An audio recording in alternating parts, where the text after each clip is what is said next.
Okay, we might kick off. We've got a lovely group in the room and lots of people joining us online. So I do, of course, want to start by acknowledging that we're meeting on the unceded lands of the Ngunnawal and Ngandu people, in respects to elders past, present, and to acknowledge any of our Indigenous colleagues in the room. So it's my real pleasure to introduce Chelsea. Chelsea, many of you know Chelsea, of course, so this is her midterm review for her PhD. So she's a PhD scholar in the Planetary Health Equity Hothouse here in the school. She is also, I'll say something a bit more about being a PhD scholar in a second, but she's also the Senior Government Relations Specialist for the Hothouse. And that's both in her PhD work and in that role. What she does is bring to bear this incredible experience that she's had over a number of years of policy advocacy, really trying to understand how change happens in the sort of the politics, the policy, and that messy world, as many of the folks in the room know. But yeah, so she's here talking about being a PhD student and her work to date. She's doing this, and we're competing with the grass cutting measure. I'll project. This is a really interesting and really important PhD that Chelsea's doing. So she's really sort of bringing to bear, without giving away any of your secrets or your reveals that you're about to do, but asking this question of how to advance a well-being economy. She'll tell you what that means. And what are the institutional arrangements that might help make that happen? A fundamental question for us here in Australia and globally, and it's just been so lovely watching Chelsea embrace this. She keeps saying, "Oh, I'm not a researcher, Sharon," and I keep saying, "You totally are," because as you'll see, she's done this lovely research. A wee bit more than halfway through the PhD. So with no further ado, Chelsea, over to you to tell us what it's all about. Just to note, we are recording Chelsea's presentation. We won't record the discussion so that we can have a lovely, free, frank, and helpful conversation for Chelsea moving forward. Please note, I'm her primary supervisor, no new PhDs to do. I'll just say that now. So over to you, Chelsea. Thanks so much, Sharon. Hi, everyone. Thanks for coming online and in person to hear my midterm review on my PhD thesis, the Treasury View, Development of a Wellbeing Economy in Australia. As Sharon said, we're recording, but we'll stop after the presentation. I really want to have an open, free discussion. So yeah, we're going to stop the recording for that portion. Is that going to work? Try click.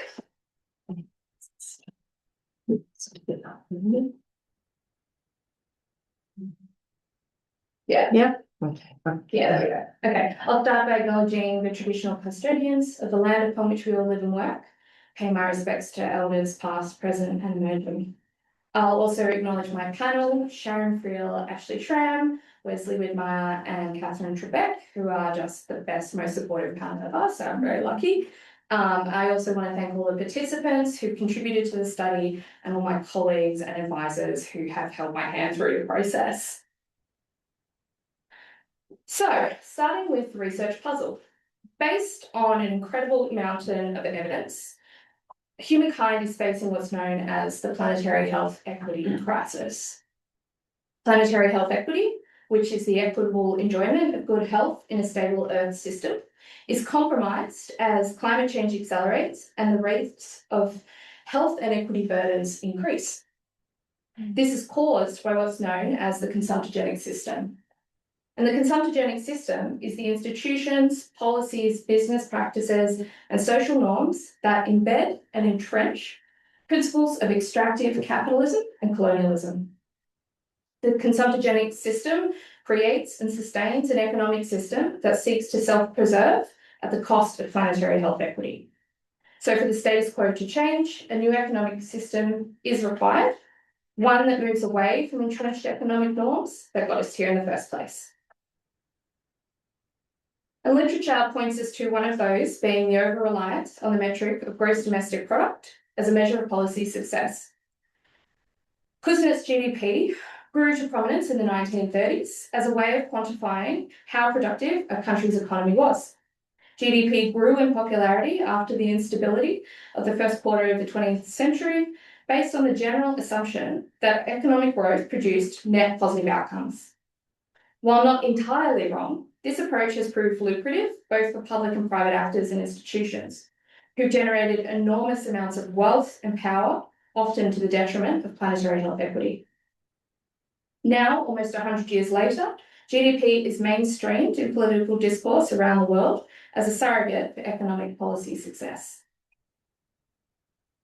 But despite this emphasis on GDP, literature reveals several policy ideas that seek to restructure and redefine the economic norms being perpetuated in the institutions that underpin our consumptogenic system. One such proposal is that of the wellbeing economy. The wellbeing economy reimagines the economic system from an institutional focus on growth, development, capital accumulation, to one that ensures that humans flourish on a safe planet. It seeks to prioritise holistic wellbeing above economic norms and outcomes and pre-distribute financial resources equitably. It does this by using principles of holistic wellbeing and success metrics focused on health, equity, and the environment. Indeed, instead of metrics focused on the economy, like GDP. It prioritises the social and environmental benefits and trade-offs of economic activity and deprioritises the need to sustain growth for growth's sake. Importantly, the wellbeing economy is not about measurement of the possible wellbeing outcomes of various policies in different arenas. It is about tackling the entire system that entrenches wellbeing harming policies. Given how institutionally entrenched the consumptogenic system is, a significant shift would be required for a wellbeing economy to be implemented. Everything from resource extraction, taxation, and welfare would need to be considered in the context of planetary boundaries, health, and equity outcomes. Economic institutions and their related organisations would have to be overhauled structurally and as well as their purposes, including the norms and authorities under which they will operate. The way national budgets are designed would have to change, and organisational priorities would have to be redefined. Now, that's all pretty complicated and a big picture idea, but despite that complexity, there are a number of jurisdictions around the world who've done this. I quickly summarise them on the screen, but these countries make up what's known as the Wellbeing Economy Governance Partnership, all of which have made institutional commitments to the wellbeing economy agenda. There are some slight updates that it needs, but on the whole, it shows you that each jurisdiction had undertaken a different approach to the mechanism of implementation. For example, through frameworks or through acts of legislation in approaching the development of the wellbeing economy. And then they've also taken different approaches to the governance of the wellbeing economy. So, for example, some are administered through a particular portfolio, some of it is more centralised in things like Prime Minister and Cabinet, depending on the politics and the public acceptability of the idea in the different jurisdictions. While it's a relatively new approach to the business of government, these examples demonstrate that while it's complex, the wellbeing economy is not impossible to achieve. Now, when we think about this in Australia, should the Australian government seek to develop a wellbeing economy, it's highly likely the Commonwealth Treasury would be the responsible agency. In Australia, there is no more important economic institution than that Commonwealth Treasury. As Australia's chief economic advisor, they provide economic advice in the national interest. Their role is to anticipate and analyse policy issues with the whole of economy perspective, understand government and stakeholder circumstances, and respond rapidly to changing events and directions. It looks at areas like budget, taxation, the financial sector, foreign investment, superannuation, and housing. The Treasury reports to the Commonwealth Treasurer, who sits within the executive branch of government. Along with Cabinet colleagues and the Prime Minister, the Treasurer, with the support of policy advice from the Treasury, make economic policy decisions. For those who aren't familiar with the governance structure of Australia, I'll just mention quickly that we also have state and territory governments in Australia. They have their own Treasury and Finance departments with different responsibilities, but they work collaboratively with Commonwealth Treasury on economic and fiscal policy. In addition to managing those relationships and dynamics, Commonwealth Treasury also has a number of agencies within its purview, including the Australian Bureau of Statistics, the Financial Security Authority, and the Taxation Office. Some of these are independent statutory authorities, and others serve as advisory bodies on key policy issues. All of this makes Treasury a really significant organisation in terms of the governance of Australia's economy, precisely because of the breadth of its material influence. It has a significant remit across the government and the economy. But when it comes to the development of a wellbeing economy, are they the best choice? What licence do they have to undertake this work? Are their institutional arrangements and authorities sufficient to achieve such complex change? That's exactly what my project is seeking to understand.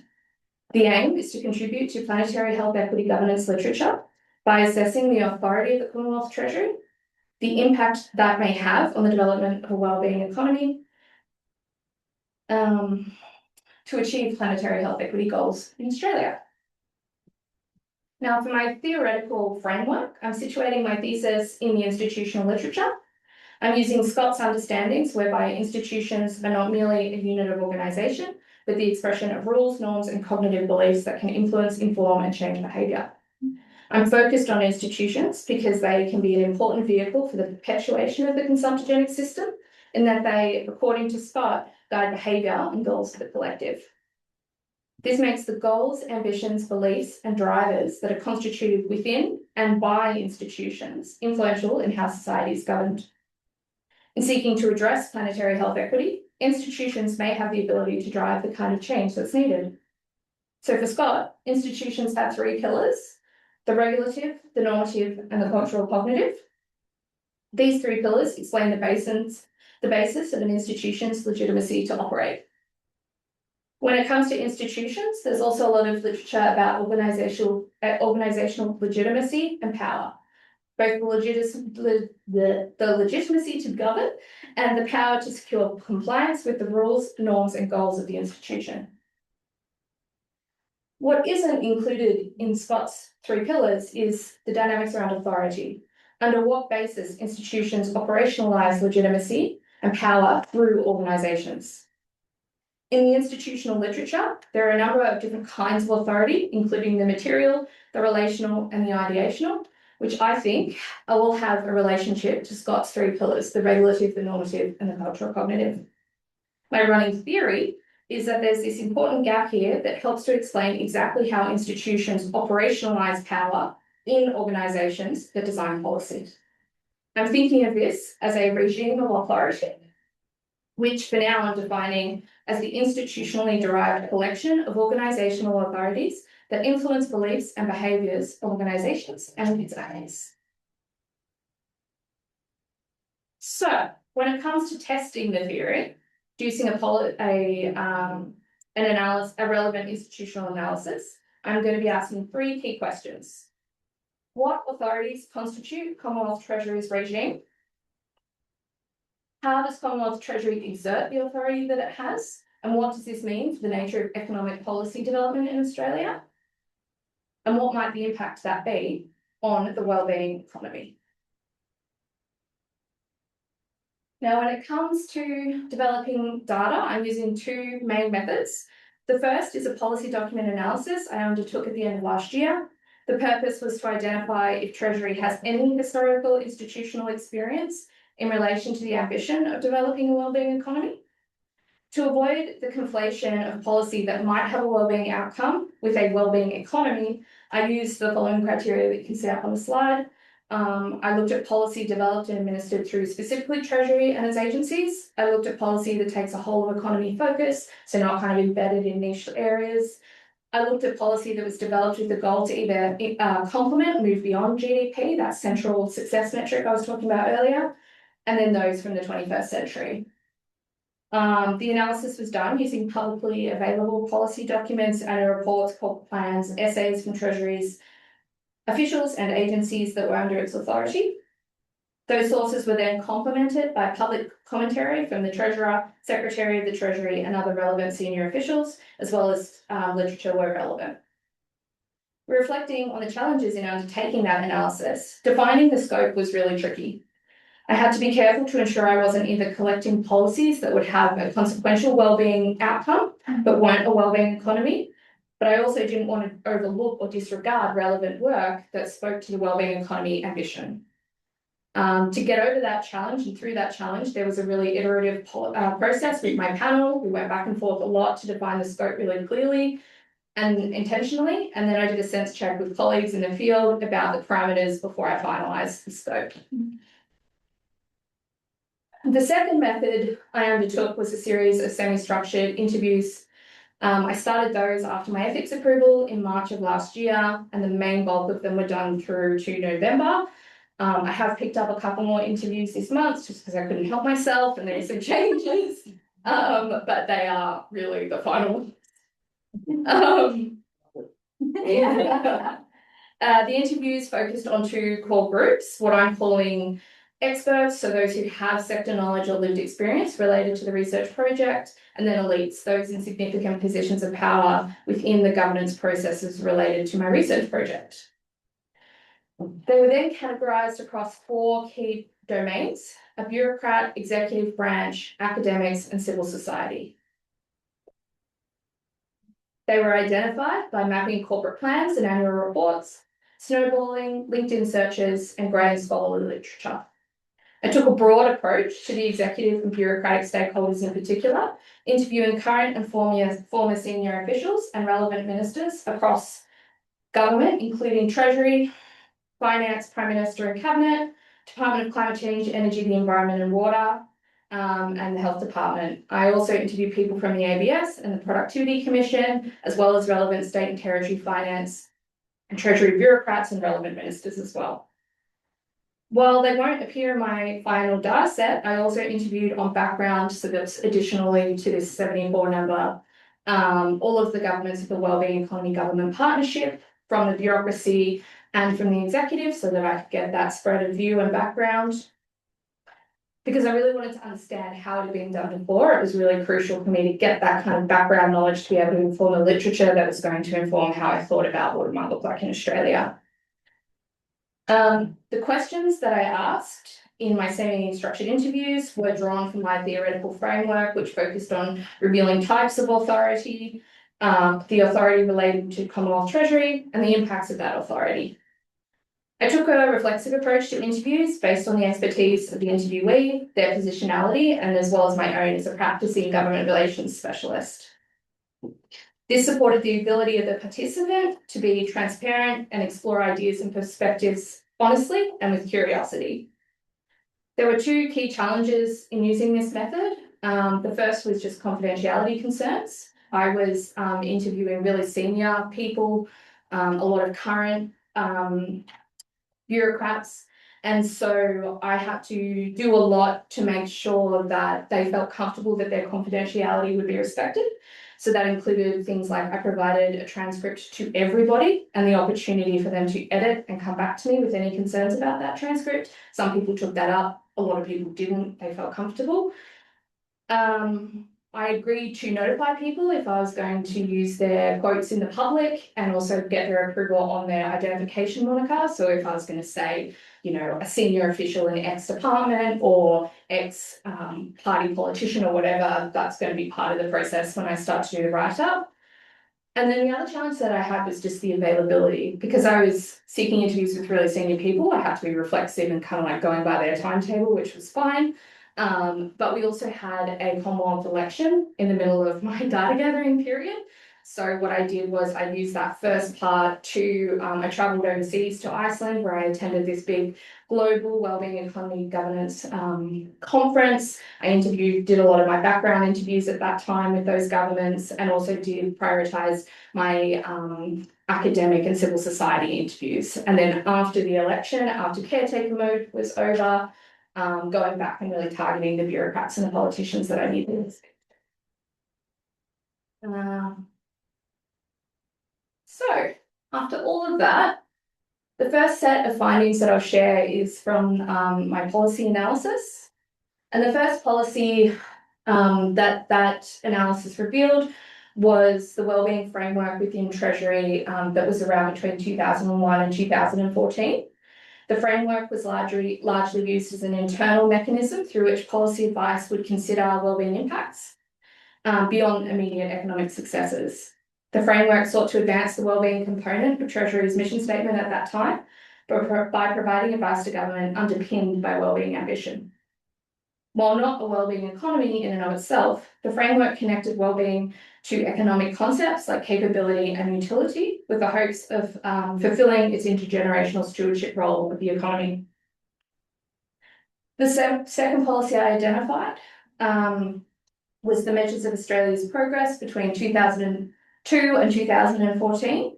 This was developed by the Australian Bureau of Statistics, which is an agency under Treasury that sought to highlight alternative metrics of economic success based on notions of progress. The framework had a companion dashboard that displayed easily distilled statistical information on wellbeing domains. Again, not a wellbeing economy, but the ABS did seek to develop a tool that could be used by policymakers to consider metrics of success beyond the economic. And then the third policy that was identified is the Contemporary Measuring What Matters framework.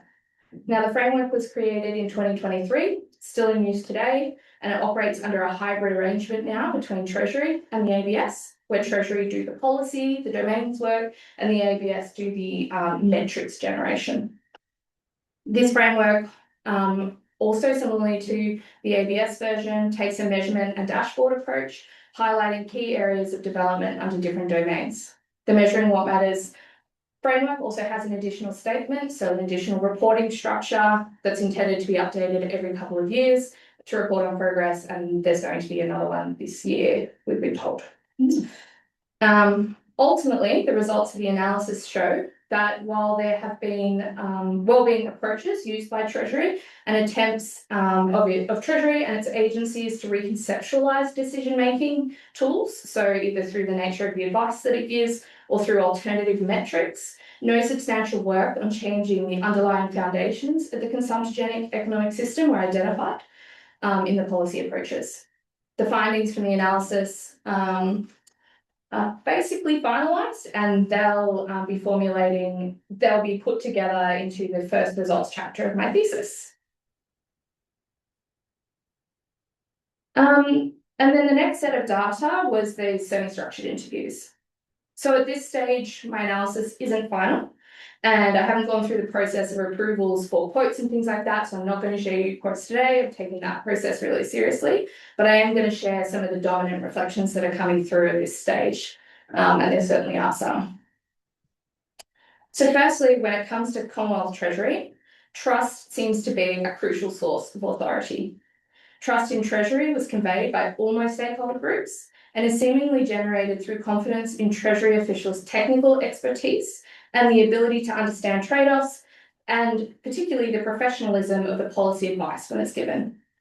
Secondly, Treasury officers may use this trust as the authority to secure policy influence. While there are various interpretations of what policy influence means, what is clear is that Treasury officials find it highly coveted, and this is increasingly emerging as I'm looking through the data as a marker of success that Treasury officials consider, that their policy influence, policy uptake and advice is given. Third, the Treasury has significant material authority through its legislative powers and the breadth of its work. And like I said earlier, Treasury has significant areas of responsibility across the economy through its agencies and its statutory authorities, making its material impact significant. Fourth, policy influence may well be a material authority of Treasury that is limited by the deference given to the Treasurer. So in Australia, in our system of government, Treasury is required to provide the advice, and the Treasurer and Cabinet colleagues make the decision. Treasury officials conveyed that while the advice they give to government is always of the highest rigour, the government of the day is the ultimate decision maker. And so because of this deference, advice may be tailored to known policy goals in advance of that advice being given to ensure its influence. This opens an interesting questions about proclivities towards frank and fearless advice, which is a central tenet in the public service. And finally, Treasury officials may carry relational authority through convening power. Because Treasury is highly trusted, credible and influential, interviewees reported their desire to cultivate and maintain relationships between Treasury officials. So this happens when people leave Treasury, they go into other departments, they maintain those relationships so that their work can be influential back to Treasury, they kind of have the inroads. And vice versa. Treasury can really convene a lot of people, they're very powerful, they're seen as they're very respected, and so they can get a lot of people into a room to talk about different issues. Interviewees also reported that those dynamics that support the ability for Treasury to convene, participate in governance committees, so they're often invited to the table where other departments are left out potentially. And in doing so and having that authority, they can maintain that policy influence that's so important to them. So now for the wellbeing economy. What the data is indicating at this time is that people aren't always sure what a wellbeing economy actually is and what it might mean for policy approaches. So academics and civil society can really well articulate the theory and the dominant guardrails that a wellbeing economy might provide. But when it comes to actually talking about policy implementation, there was a lack of specificity. Generally speaking, government bureaucrats weren't sure how to actually make it real in policy development, and executive branch, so politicians and their staff, were really polarised by its ideational merits. Some felt it just completely compromised individual freedom, while others felt like anything less than a degrowth agenda was just a waste of time. In government, interviewees indicated comfortability with wellbeing indicators, but discomfort with wellbeing economy, the systems change policy that we're talking about. This may speak to the material ability to influence different policy changes. However, within Treasury, developing indicators is a familiar tool that can be adjusted. So this is why that leaning into those metrics is seen as more prominent. You can see that through the policy analysis I showed you earlier.